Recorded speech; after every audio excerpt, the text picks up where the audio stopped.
Thank you, Chris. I'm joined now by Tino Martinez, who's in uniform and holding a bat. What are we to read into this? Well, I feel like Don Zimmer a little bit. I walk around with a fungal bat and I lean on it, but it's just, it's part of my coaching career happening right here, and I'm enjoying it. You were special instructor during spring training, now special assistant to the general manager, and you were just tutoring Shelley Duncan at first base. Well, tell us what that was about. Well, we just came out early to start turning some double plays and trying to get the footwork down again. What happens is you play first base quite a bit, and you don't make that play in the game too many times, so the more you can go over it now and get the footwork down, the better off you'll be in the game. So Bobby Meacham, he's a great infield instructor, decided let's bring these guys out early, once or twice a homestand, and get them that routine. So I'm just trying to make sure their footwork is correct and they get, turn the double plays correctly and have the confidence going into the game. It's not always easy, Tino, as you know, for a great player to translate into a great instructor. But Shelley Duncan says you make it seem so natural. That's a pretty good compliment. Yes, I appreciate that. But, I was fortunate to work with Shelley before spring training started. So I had to spend a lot of time with him working on first base, and we got to cover a lot of things. So he's got the ability to do it, as does Jason. And, we're just trying to be out here and trying to help the team get better any way we can. So, I know I play first base, and my job is to get the first base position as best it can be.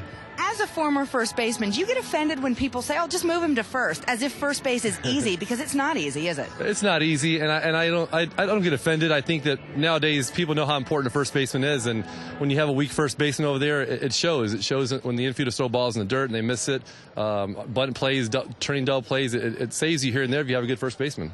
Now let's talk about you, because when you retired, I think you, or at least I read, you were under the impression you might never wear a uniform again, and here you are loving this and even helping out with the college team in Tampa. How have you discovered your love for coaching? Well, you're right, though. I never thought I'd put a uniform on again, ever. I thought you would never see me again in a baseball uniform or on a baseball field. And my brother-in-law got the head coaching job at South Florida in Tampa, a university there, and he asked me to help him out as a volunteer. I started helping him out last year and just really enjoyed it. Enjoyed working with the kids, with the fielders, with the hitters. And Joe Girardi asked me to come to spring training this year, and I've just enjoyed it ever since. Are you having fun with the fact that you still have some teammates, obviously, on this team, but there's also a mixture of young guys, too?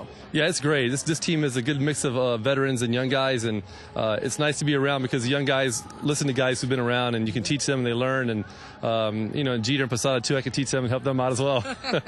You mentioned Posada. With him and Alex Rodriguez, of course, on the DL. How tough is it for this team to get on what Jeter says they need to get on, which is a good stretch of games, but without two of those big guys? Yeah, well, the good teams come through that. It's going to be tough because those are two bats and two defenders you want out there every day, but you can't make excuses. It's an opportunity for other guys to step in there and do the job and just keep this team going in the right direction until they get back. So it's going to be tough, but it can be done. They have a great offense, and they just got to play good defense out there. Did you empathize with this April, which is mercifully in its last day, with the way this team was on the road and in such weather conditions?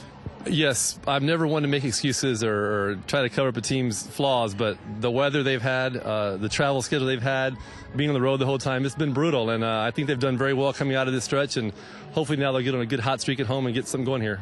What's in the future for you? Is a full-time coaching gig something you're looking for? Oh, I don't know about that. Not right now. I'm enjoying this part-time being here once in a while, a couple of homestands, being in spring training. I think I'm really enjoying that, and maybe down the line, but right now I'm content with being home more often. And you'll be with the minor league teams on an irregular basis as well, right? Yes, I was in Double-A this past week in Trenton, and I think in a couple of weeks I'll be in Triple-A evaluating players there. So I've really enjoyed that coaching and evaluating side of it and helping this organization any way I can. Well, I know the Yankees love having you. I know Yankees fans love seeing you back here at the stadium, Tino. Thank you so much. Thank you, Kim.